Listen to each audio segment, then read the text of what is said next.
welcome to another chapter of reading. So let's get started, shall we? Chapter 9, The Half-Blood Prince.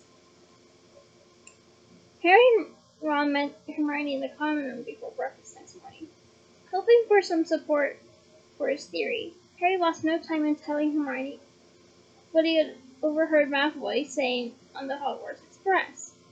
But he was obviously showing up for Parkinson, wasn't he? Interjected Ron quickly, before Hermione could say anything. Well, she said uncertainly, I don't know. It would be like Malfoy to make himself seem more important than he is.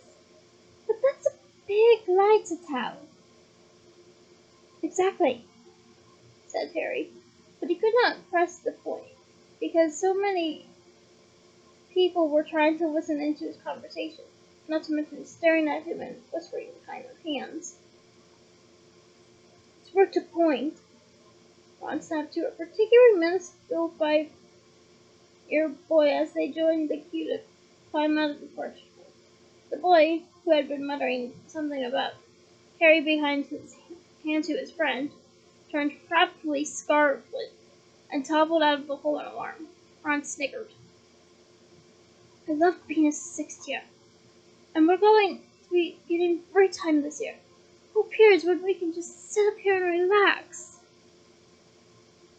Going to need that time for studying, Ron, said Hermione as they set off down the corridor.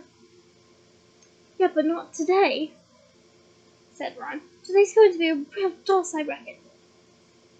Hold it, said Hermione, throwing out an arm and halting a passing fourth year, who was attempting to push past her with a lime green disc clutched tightly in his hand. Flying frisbees are banned. Hand it over, she told him sternly. The scowling boy handed over the snarling frisbee, ducked under her arm, and took off after his friends. Ron waited for him to vanish, then tugged the frisbee from Hermione's grip. Excellent! I've always wanted one of these. Hermione's remonstration was drowned by a violent giggle. Lavender Brown apparently found Ron's remark highly amusing. She continued to laugh as she passed them, glancing back at Ron over her shoulder. Ron looked rather pleased with himself. The ceiling of the Great Hall was serenely blue and streaked with frail wispy clouds. My favorite. It's called Cirrus, by the way. Just like the squares of sky visible through the high mullioned windows. While they tucked into porridge, eggs, and bacon, Harry and Ron told Hermione about their embarrassing conversation with Hagrid the previous evening. But I can't really think we'd continue care of magical creatures, she said, looking distressed. I mean, when has any of us expressed, any enthusiasm? Except for Lynette, said Ron, swallowing an entire fried egg whole. Ooh, take the time to enjoy that fried egg, Ron. That could be a choking hazard. We're the ones who made the most effort in classes because we like Hagrid. But he thinks we like the stupid subject. Do you reckon anyone's going to go on to note? Neither Harry nor Hermione answered. There was no need. They knew perfectly well that nobody in their year would want to continue care of magical creatures. Well, unless they're set on being a magizoologist like Newt Scamander. They avoided Hagrid's eye and returned his cherry labeling half-heartedly when he left the staff table 10 minutes later. After they had eaten, they remained in their places awaiting Professor McGonagall's descent from the staff table. The distribution of class schedules was more complicated than usual this year, for Professor McGonagall needed first to confirm that everybody had achieved the necessary OWL grades to continue with their chosen notes. Hermione was immediately cleared to continue with Charms, Defense Against the Dark Arts, Transfiguration, Herbology, Arithmancy, Ancient Runes, and Potions, and shot off to a first period Ancient Runes class without further ado. Neville took a little longer to sort out. His round face was anxious as Professor McGonagall looked down his application and then consulted his out results. Apology, fine, she said. Professor Sprout will be delighted to see you back with an outstanding owl. And you qualify for defense against the dropouts which exceeds expectations. But the problem is transfiguration. I'm sorry, Longbottom, but an acceptable really isn't good enough to continue to new level. I just don't think you'd be able to cope with the coursework. Neville hung his head. Professor McGonagall peered at him through her square spectacles. Why do you want to continue with transfiguration anyway? I've never had the impression that you particularly enjoyed it.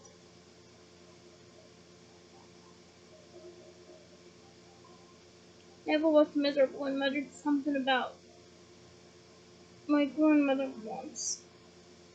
Humph, snorted Professor McGonagall. It's high time your grandmother learned to be proud of the grandson she's got, rather than the one she thinks she ought to have, particularly after what happened at the ministry. I wholeheartedly agree, Professor McGonagall. Wholeheartedly agree. Neville turned very pink and blinked confusedly. Professor McGonagall never paid him a compliment before. I'm sorry, Longbottom, but I cannot let you into my new class. I see that you haven't exceeds expectations in charms, however. Why not try for a new in charms?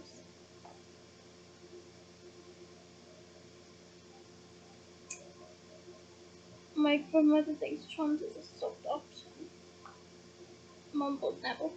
Take charms, said Professor McGonagall, and I shall drop a gusto line reminding her that just because she failed her charms out, the subject is not entirely worthless. Smiling slightly at the look of delighted incredulity on Neville's face, Professor McGonagall tapped a blank schedule with the tip of her wand and handed it, now hearing the details of his new classes, to Neville. Professor McGonagall turned next to Parvati Patil, whose first question was whether Franz, the handsome centaur, was still teaching divination. He and Professor Trelawney are dividing classes between them this year, said Professor McGonagall, a hint of disapproval in her voice. It was common knowledge that she despised the subject of divination. The sixth year is being taken by Professor Trelawney. Parvati set off for divination 5 minutes later, looking slightly crestfallen. So, Potter, said Professor McGonagall, consulting her notes as she turned to Harry. Charms, defense against the dark arts, apology, transfiguration. Oh, fine. I must say I was pleased with your transfiguration, Mark Potter. Very pleased. And why haven't you applied to continue with potions? I thought it was your ambition to become an auror. It was, but you told me not to get enough standing in my professor. And so you did when Professor Snape was teaching this subject. Professor Slughorn, however, is perfectly happy to accept new students with exceeds expectations at all. Do you wish to proceed with potions? Yes, said Harry, but I didn't buy the books or any ingredients or anything. I'm sure Professor Slughorn will be able to lend you one, said Professor McGonagall. Very well, Potter. Here's your schedule. Oh, by the way, 20 hopefuls have already put down their names for the Gryffindor Quidditch team. I shall pass the list to you in due course, and you can fix up trials at your leisure. A few minutes later, Ron was cleared to do the same subjects as Harry, and the two of them left the table together.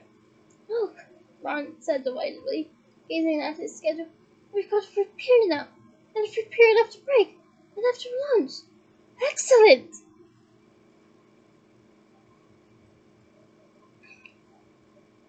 They returned to the common room. which was empty apart from half dozen a half dozen seventh years, including Katie Bell, the only remaining member of the original Gryffindor Quidditch team that Harry joined in his first year. I thought you'd get that. Well done, she called over, pointing at the captain's badge on Harry's chest.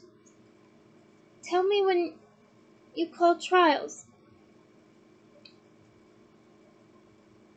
Don't be stupid, said Harry. You don't need to try out. I've watched you play for 5 years. You mustn't start off like that, she said warningly. For all you know, there's someone much better than me out there. Good teams have been ruined before now because captains just kept playing their old faces, or letting in their friends.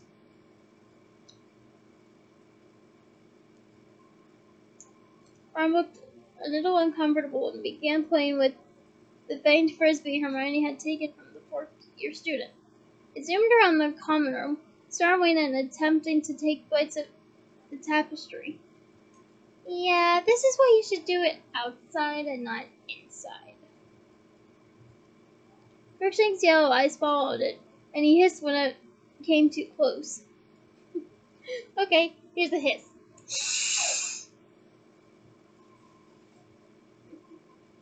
An hour later, they reluctantly left the sunlit common room for the Defense Against the Dark Arts classroom 4 floors below.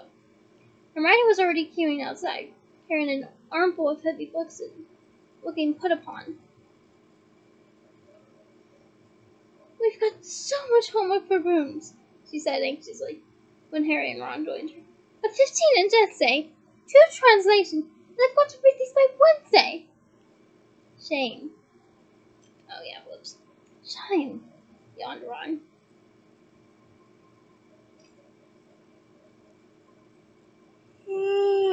Yep. I saw it coming. I saw that coming, so I was just waiting for it to come.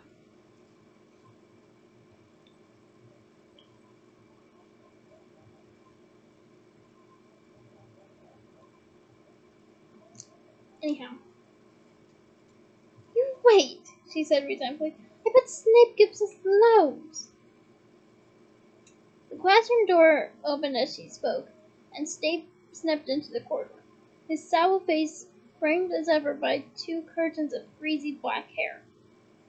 Silence fell over the queue immediately. Inside, he said.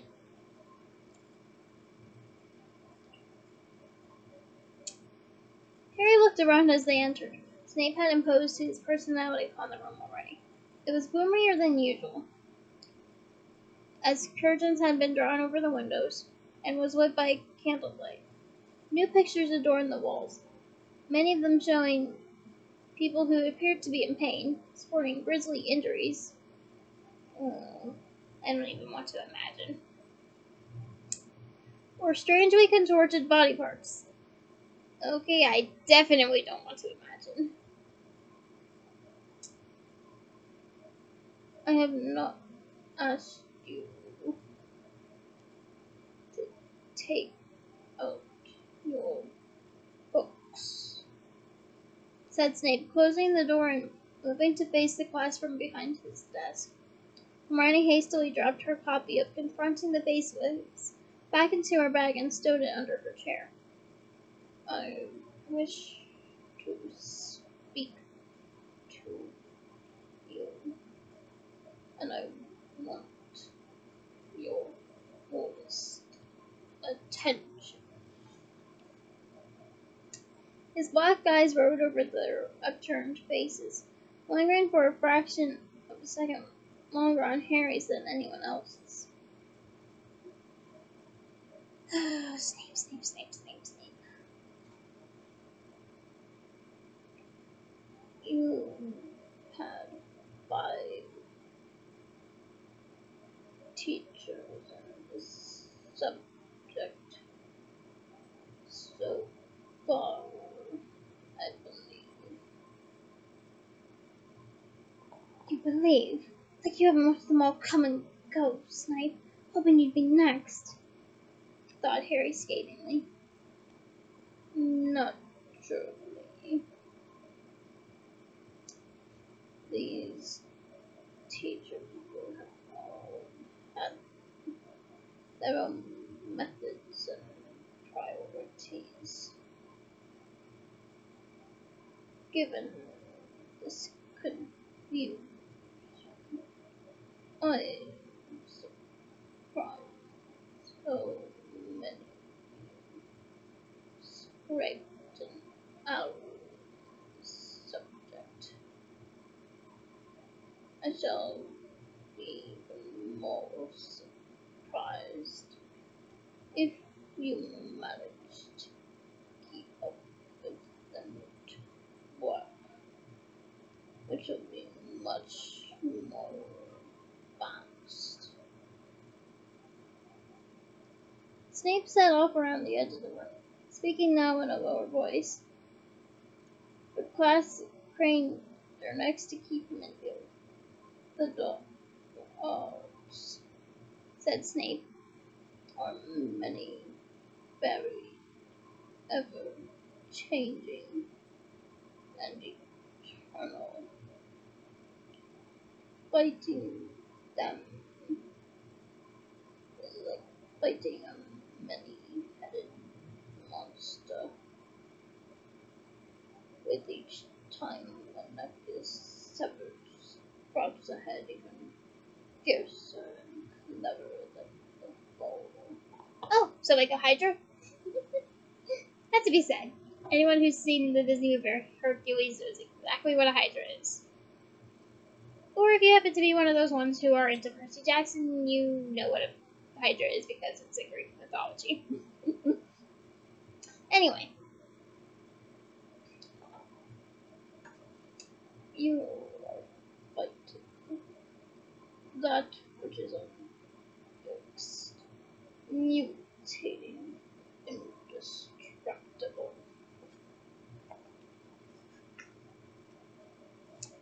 Harry stared at Snape. It was sure only one thing to respect the dark arts as a dangerous enemy, another to speak of them as Snape was doing, with a loving caress in his voice. Your defenses, excuse me, said Snape a little louder, must therefore be as flexible and inventive in the odds you seek to undo. These pictures, he indicated a few of them as he swept past, give a fair representation of what happens to those who suffer. For instance, the Cruciatus cursed. He waved a hand toward a witch who was clearly shrieking in agony. The Elemental's kiss. A wizard, lying huddled and blank-eyed, slumped against the wall. Oh, that poor wizard. And witch. Or provoked the aggression of the Imperious. A bloody mess upon the ground. Hasn't it first been seen then? Asked Parvati Patil in a high-pitched voice. It's definite. Is he using them? The Dark Lord has used him very in the past, said Snape, which means you would be well advised to assume he might use them again. Now, he set off again around the other side of the classroom toward the desk, and again they watched him as he walked, his dark robes billowing behind him. You are, I believe, complete nonsense with the use of them on purpose, spells. What is the advantage of a non-verb spell? Hermione's hand shot into the air. Snape took no time looking around at Snape took his time looking around at everybody else, making sure he had no choice, before saying curtly, "Very well, Miss Granger. Your adversary has no warning about what kind of magic you're about to perform," said Hermione, "which gives you a split-second advantage." An answer was copied word for word from the standard book of spells, grade 6, said Snape dismissively. Over in the corner, Malfoy snickered. "But correct essentials. Yes, those who progress stealing magic without shouting incantations gain an element of surprise in their spell casting. Not all wizards can do this, of course. It is a question of concentration and mind power, which some..." His gaze lingered maliciously upon Harry once more. Mark. Harry knew Snape was thinking of their disastrous occupancy lessons of the previous year. He refused to drop his gaze, but glowered at Snape until Snape looked away. "You will now divide," Snape went on, "into paths. One partner will attempt to jinx the other without speaking. The other will attempt to repel the jinx in equal silence. Carry on." Although Snape did not know it, Harry had taught at least half the class, everyone who had been a member of the DA, how to perform a shield charm the previous year. None of them had ever cast the charm without speaking, however. A reasonable amount of cheating ensued. Many people were merely whispering the incantation instead of saying it aloud.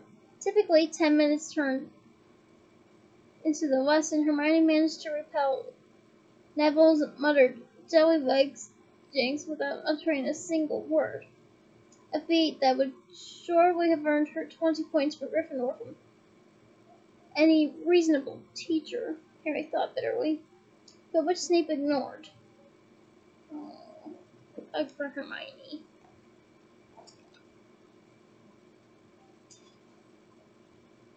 He swept between them as they practiced, looking just as much like an overgrown bat as ever, lingering to watch Harry and Ron struggling with the task. Ron, who was supposed to be jinxing Harry, was purple in the face, his lips tightly compressed to save himself from the temptation of muttering the incantation. Harry had his wand raised, waiting for on tenterhooks to repel a jinx that seemed unlikely ever to come.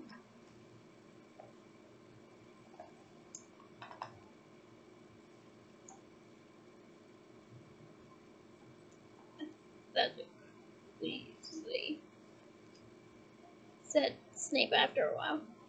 "Here, let me show you." He turned his wand on Harry so fast that Harry reacted instinctively. All thought of nonverbal spells forgotten, he yelled, "Protego!" His shield charm was so strong Snape was knocked off balance and hit a desk. The whole class had looked around and now watched as Snape righted himself, scowling. Do you remember telling you we are practicing non-verbal spells, Potter?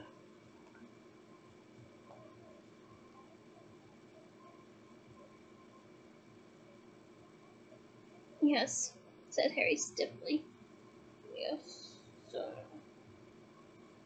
There's no need to call me sir, Professor.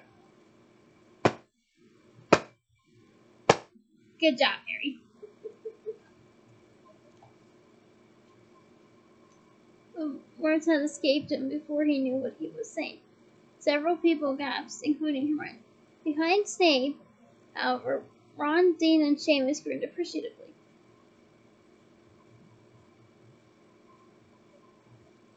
Detention. Saturday night. My office, said Snape. I do not take cheek from anyone, Potter. Not even the chosen one. That was brilliant, Harry, chortled Ron once they were safely on their way to break a short while later. You really shouldn't have said it, said Hermione, frowning at Ron. What made you? You tried to jinx me in case you didn't notice, fumed Harry. I've had enough of that during those occlumency lessons. Why doesn't he use another guinea pig for a change? It's Dumbledore plain anyway, letting him teach defense. Did you hear him talking about the dark arts? He loves them. All that unfixed, indestructible stuff. Well, said Hermione, I thought he sounded a bit like you. Like me? Yes, when you were telling us what it's like to face Voldemort. You said it wasn't just memorizing a bunch of spells. You said it was just your brains and your guts. Well, wasn't that what Snape was saying? That it really comes down to being brave and quick thinking. Harry was so disarmed that he had thought his words as well worth memorizing as the standard book of spells that he did not argue. Aww. That's a mark of a good teacher, in my opinion. Harry! Harry! Harry looked around. Jack Sloper, one of the beaters on the last year's Gryffindor Quidditch team, was hurrying toward him holding a roll of parchment. For you, panted Sloper. Listen, I heard you're the new captain. When are you holding trials? I'm not sure yet, said Harry, thinking privately that Sloper would be very lucky to get back on the team. I'll let you know. Oh, right. I was hoping to be this weekend. But Harry was not listening. He had just recognized the thin, slanted writing on the parchment. Leaving Sloper in mid-sentence, he hurried away with Ron and Hermione, unrolling the parchment as he went. Dear Harry, I would like to start our private lessons this Saturday. Kindly come along to my office at 8 p.m. I hope you are enjoying your first day back at school. Yours sincerely, Albus Dumbledore. P.S. I enjoy acid pops. And I must say that I love Dumbledore's signature here. It's very elegant.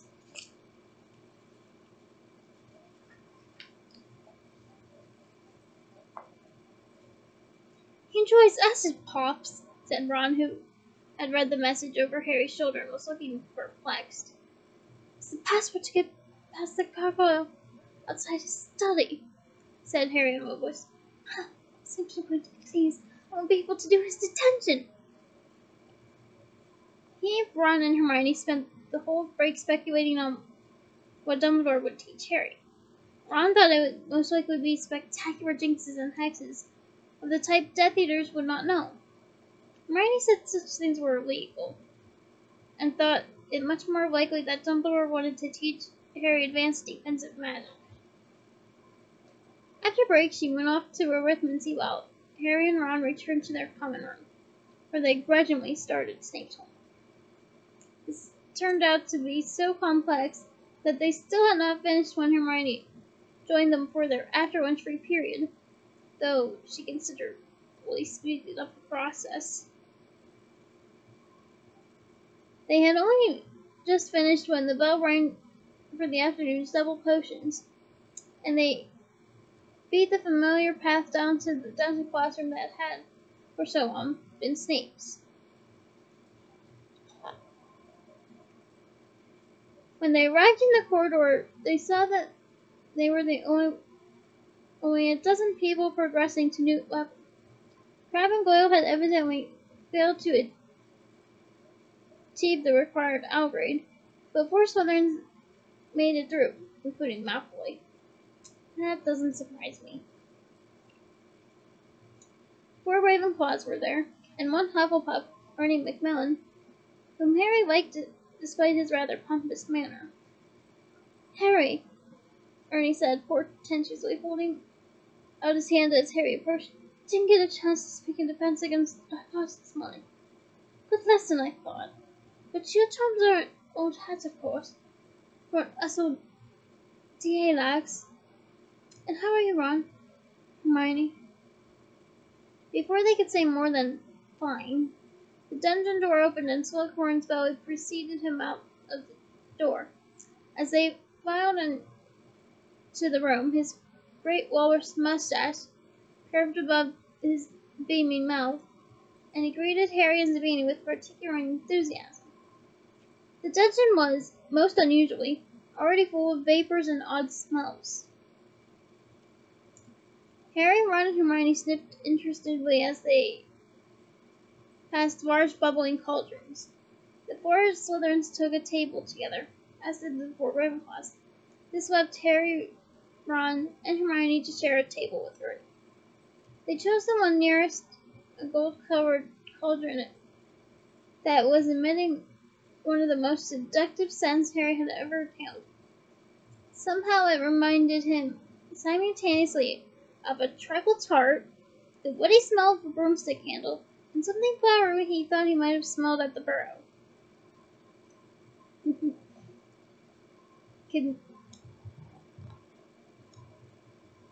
He found that he was breathing very slowly and deeply, and that the potion's fumes seemed to be filling him up like drink. A great contentment stole over him. He grinned across Ron, who grinned back lazily. Now then, said Slughorn, whose massive outline was quivering through the many shimmering vapors. "Scales out, everyone, and potion kits. Don't forget your copies of advanced potion making." "Sir," said Harry, raising his hand. "Harry, my boy, never got a book for scales or anything. Well, Ron, we didn't realize we'd be able to do the newt, you see." "Ah, yes, Professor McGonagall did mention. Not to worry, my dear boy, not to worry at all. You can use ingredients from the store cupboard today, and I'm sure we can lend you some scales. And we've got a small stock of old books here. They'll do until you can write to flourish and blots." Slughorn strode over to a corner cupboard, and after a moment's foraging, emerged with 2 very battered-looking copies of advanced potion making by Libatus Forage, which he gave to Harry and Ron, along with 2 sets of tarnished scales. "Now then," said Slughorn, returning to the front of the class and inflating his already bulging chest so that the buttons on his waistcoat threatened to burst off.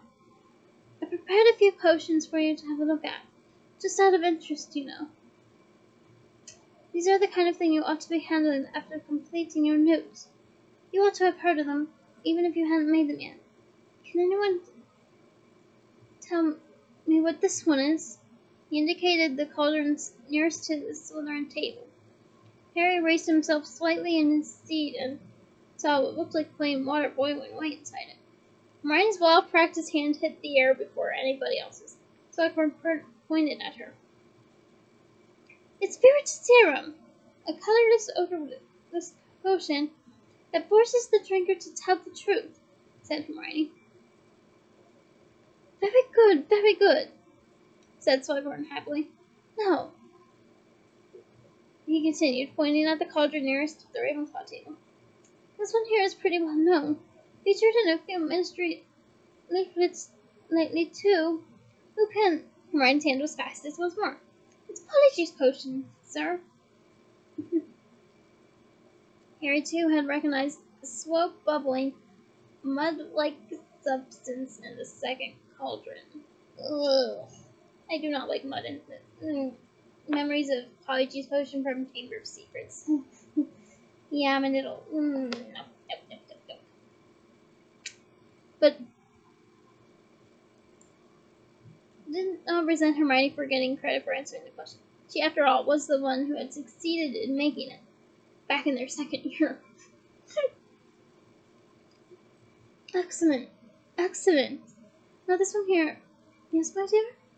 Said Slughorn, looking slightly bemused, as Hermione's hand punched the air again. It's Amortentia!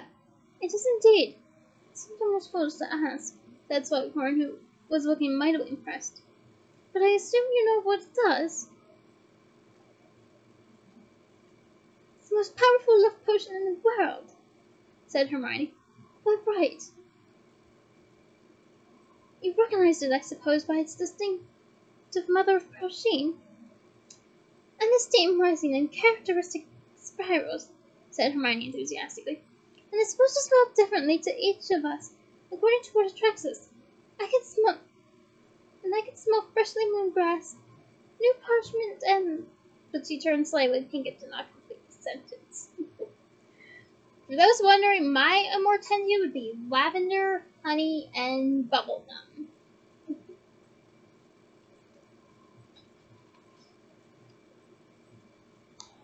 I would explain why, but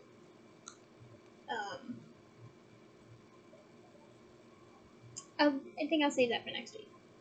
Okay, I'm kidding. I'll not tease you. Lavender because I love the scent of lavender. I really do. It's very calming and soothing for my ASD and anxiety. Honey because I love adding honey to my tea. And bubblegum because you know how when you open it, it smells really good before you chew it? That's the type of bubblegum I'm thinking of when I say bubblegum, and it is heavenly. So, yeah, lavender, honey, and bubblegum would be my 3 cents. But back to the chapter.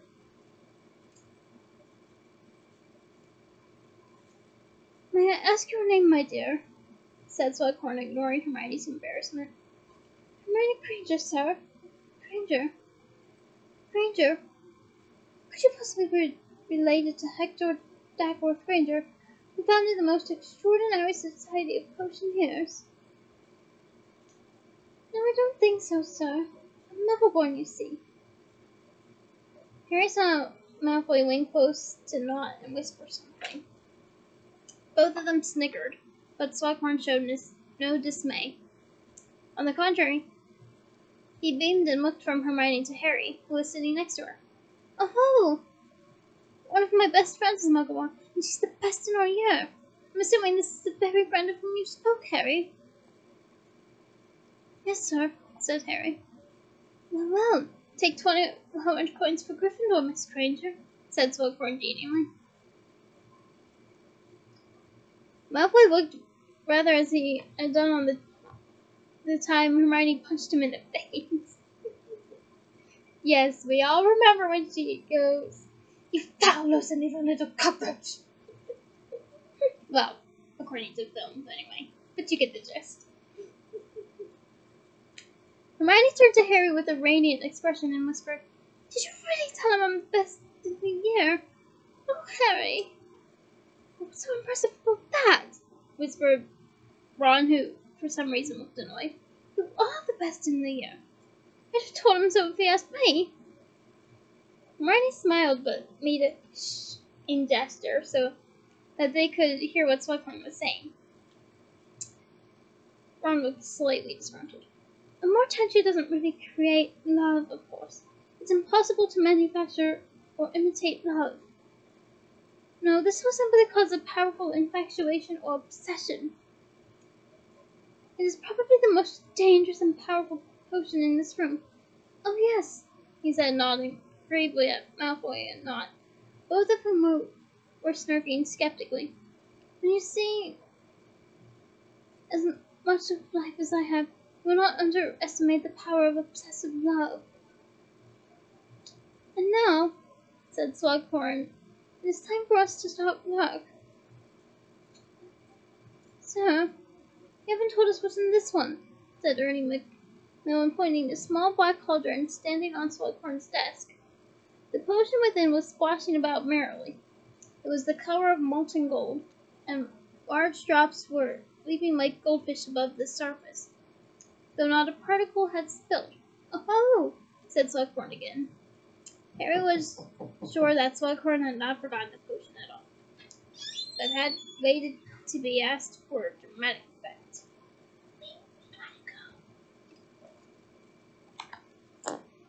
"Yes, that's what.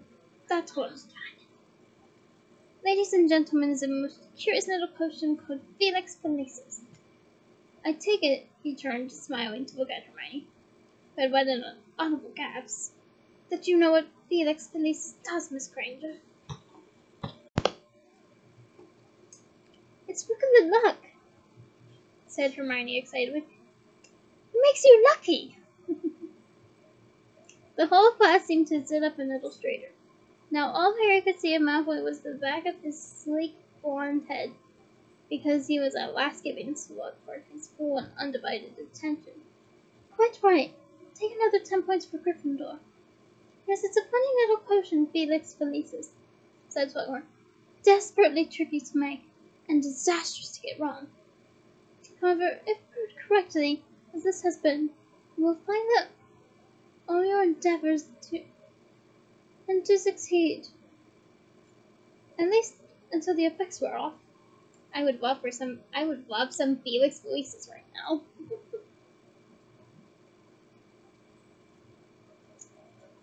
"Why don't people drink it all the time, sir?" said Terry Boot eagerly. "Because, if taken in excess, it causes giddiness, recklessness, and dangerous overconfidence," said Slughorn. "Too much of a good thing, you know. Highly toxic in large quantities. But taken sparingly, and very occasionally—" "Have you ever taken it, sir?" asked Michael Horner with great interest. "Twice in my life," said Slughorn. "Once when I was 24, and once when I was 57. 2 tablespoonfuls taken with breakfast. 2 perfect days." Wonder what happened during this period of time in which Slughorn took the Felix Felicis. But that shall be a source of pondering. So, let me know if you have any ideas in the comments. I would love to read them. Like, whatever. I would really love to read your ideas for what happened to cause him such happiness for those 2 days. Maybe we'll share some theories in common, because I would like to think that the one that happened when he was 24, maybe he found love, got married, had a family. Of course, it'd be explicitly mentioned if he did, but then again, it is rather up to speculation since we don't know much about Slughorn. So, again, let me know what you think in the comments. I would literally love to read them. He gazed dreamily into the distance. Whether he was play acting or not, thought Harry, the effect was good.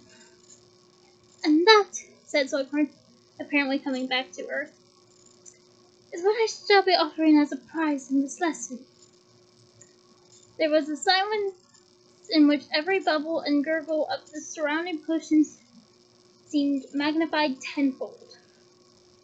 One tiny bottle of Felix Felicis, said Slughorn, taking a minuscule glass bottle with a cork in it out of his pocket and showing it to them all. Enough for 12 hours' luck. From dawn till dusk, you will be lucky in everything you attempt. Now I must give you warning that Felix Felicis is a banned substance in organized competition, sporting events for instance, examinations or elections.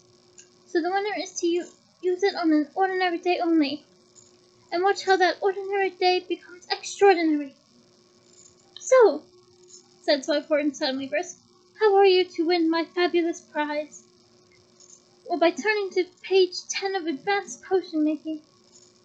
We have a little over an hour left to us, which should be time for you to make a decent attempt at the Draught of the Living Dead. I know it is more complex than anything you have attempted before, and I do not expect a perfect potion from anybody. The person who does best, however, will win little Felix here. Off you go! There was a scraping as everyone drew their cauldrons toward them, and some odd clunks as people began adding weights to their scales. But nobody spoke. The concentration within the room was almost tangible. Harry saw Malfoy rifling feverishly through his copy of Advanced Potion Making. It could not have been clearer that Malfoy really wanted that lucky day. Harry bent swiftly over and the tattered book Slughorn had lent him. To his annoyance, he saw that the previous owner had scribbled all over the pages, so that the margins were as black as the printed potions. Portions. You can see why I would think potions, considering this is potions class. I'm sorry. Moving on. Bending low to decipher the ingredients, and even here the previous owner had made some annotations and crossed things out, Harry hurried off toward the store cupboard to find what he needed. As he dashed back to his cauldron, he saw Malfoy cutting up failing roots as fast as he could. Everyone kept glancing around at what the rest of the class was doing. This was both an advantage and disadvantage of potions, that it was hard to keep your work private. Within 10 minutes, the whole place was full of blue steam. Hermione, of course, seemed to have progressed furthest. Her potion already resembled the smooth black currant-colored liquid mentioned as the ideal halfway stage. Having finished chopping his roots, Harry bent low over his book again. It was really very irritating having to try and decipher the directions under all the stupid scribbles of the previous owner, who for some reason had taken issue with the order to cut up the Sapophoros bean and had written in the alternative instruction, crushed with flat side of silver dagger, releases juice better than cutting. Sir, I think you my grandfather, Axabas Malfoy. Harry looked up. Slughorn was just passing the Slytherin table. Yes, said Slughorn without looking at Malfoy. I was sorry to hear he had died. Although of course it wasn't unexpected. Dragonpox at his age. And he walked away. Harry bent back over his cauldron, smirking. He could tell that Malfoy had expected to be treated like Harry was a being. Perhaps even hoped for some preferential treatment of the type he had learned to expect from Snape. It looked as though Malfoy would have to rely on nothing but talent to win the bottle of Felix Felicis. The Sapophoros bean was proving very difficult to cut up. Harry turned to Hermione. Can I borrow your silver knife? She nodded impatiently, not taking her eyes off her potion, which was still a deep purple, although according to the book, ought to be turning a light shade of lilac by now. Harry crushed his beam with the flat side of the dagger. To his astonishment, it immediately exuded so much juice he was amazed the shriveled beam could have held it all. Hastily scooping it all into the cauldron, he saw, to his surprise, that the potion immediately turned exactly the shade of lilac described by the textbook. His annoyance with the previous owner vanishing on the spot, Harry now squinted at the next line of instructions.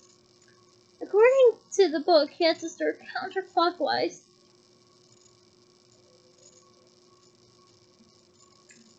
until the potion turned clear as water. According to the edition the previous owner had made, however, you ought to add a clockwise stir every 7th counterclockwise stir. Okay. 1, 2, 3, 4, 5, 6, 7.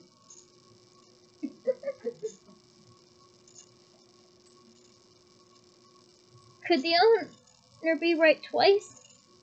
Harry stirred counterclockwise, held his breath, and stirred once clockwise.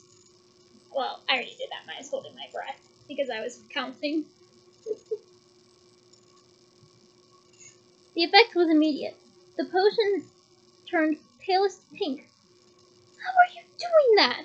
Demanded Hermione, who was red-faced and whose hair was growing bushier and bushier in the fumes from her cauldron.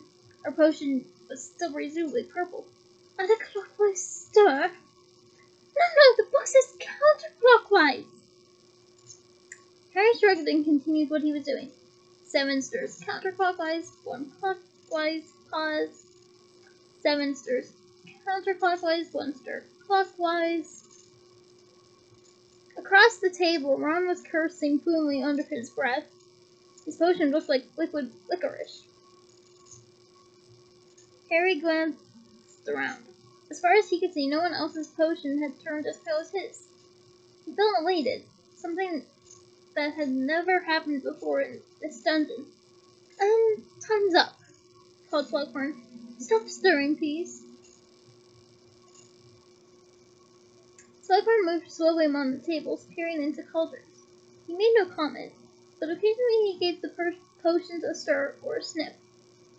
At last he reached the table where Harry, Ron, Hermione, and Ernie were sitting. He smiled ruefully at the tar-like substance in Ron's cauldron. He passed over Ernie's navy concoction. Hermione's potion gave an approving nod. Then he saw Harry's, and a look of incredulous delight spread over his face. "The clear winner!" he cried to the dungeon. "Excellent! Excellent, Harry! Good Lord, it's clear you've inherited your mother's talent. She was a dab hand at potions, as he was. Here you are, then. Here you are. 1 bottle of Felix Felicis, as promised, and use it well."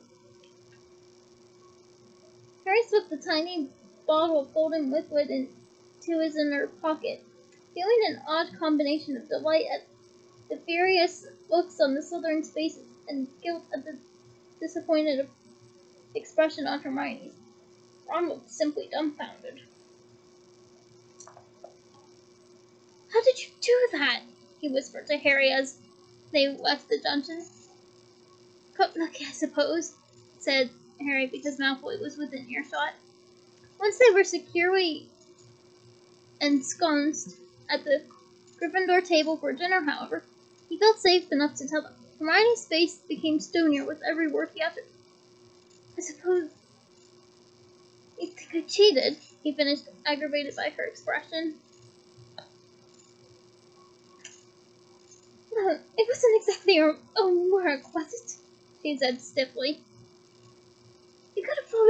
You only followed different instructions to ours," said Ron. "Could have been a catastrophe, couldn't it? But you took a risk and it paid off." He heaved a sigh. "Slughorn could have handed me that book, but no, I get the one that no one's ever written on. Puked on by the look of page 52, but..."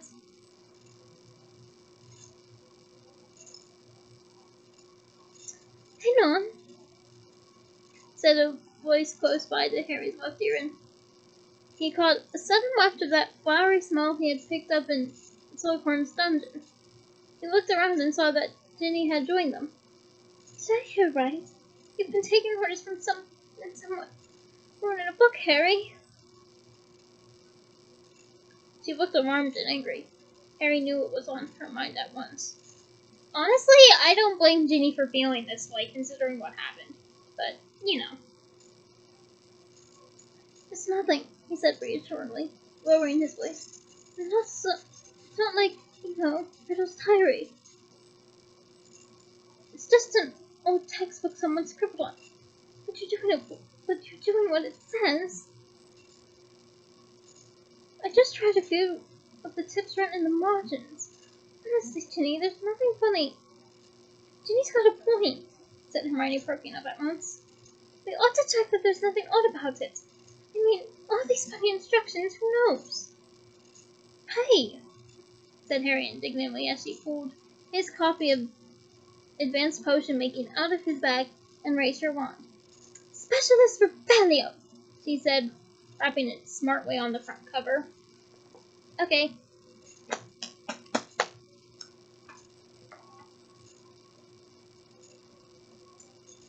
Nothing whatsoever happened. The book simply lay there, looking old, dirty, and dog-eared. Finished, said Harry irritably. Or do you want me to wait and see if it does a few backflips? It seems alright, said Hermione, still staring at the book suspiciously. I mean, it really does seem to be just a textbook. Good, then I'll have it back, said Harry, snatching it off the table. But it slipped from his hand and landed open on the floor. Nobody else was looking. Harry bent low to retrieve the book, and as he did so, he saw something scribbled along the bottom of the back cover in the same small, cramped handwriting as the instructions that had won him his bottle of Felix Felicis, now safely hidden inside a pair of socks in his trunk upstairs. This book is in the property of the Half-Blood Prince. And that is the end of this chapter. I hope you enjoyed it, and join me next week for Chapter 10, The House of Gaunt. Until then, bye!